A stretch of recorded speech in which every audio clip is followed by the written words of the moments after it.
정부는 코로나19 사태 이후 전담병원에 간호사 등 부족한 의료 인력을 파견해 왔습니다. 하지만 기존에 근무하던 간호사들은 업무 부담이 오히려 가중돼 더 힘들다고 호소하고 있습니다.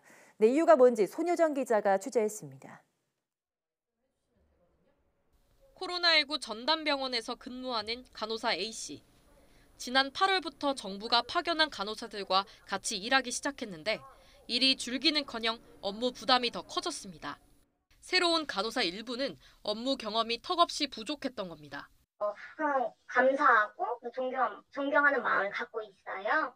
근데 일부 파견 간호사 선생님들이 신규 간호사이거나 또는 임상 경력이 있어도 오랜 휴식 기간 때문에 기본적인 간호 업무가 미숙한 분들도 덜어 있거든요. 상태가 위중한 환자들은 늘었는데 간호사가 파견될 때마다 방호복 착용부터 주사 놓기, 콧줄 삽입 등 기본 교육까지 맡아야 했습니다. 오시자마자 저희 병원의 시스템은 물론이고 어떻게 저희가 시간마다 뭘 하는지 이런 것들, 병원이 어떻게 돌아가는지 설명하는 것도 부족한데 이제 거기에다가 기본적인 거 저희가 알려줘야 되는 부분이 있기 때문에 공공병원 간호사들을 더 힘 빠지게 한 건 처우 문제였습니다. 파견 간호사가 더 많은 월급을 가져간 겁니다. 3년차 공공병원 간호사가 받는 금액은 기본급과 보조비, 수당까지 모두 포함해도 250만 원 남짓. 하지만 파견 간호사는 하루 최소 20만 원, 위험 수당까지 합하면 공공의료원 간호사보다 3배나 많은 월급을 받은 것으로 파악됐습니다.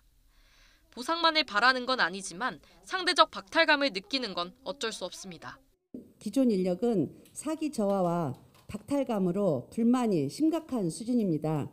따라서 이런 일들을 방지하기 위해서 인력 관련 형평성 있는 지원이 될 수 있도록 적극적인 조치를 취해야 합니다.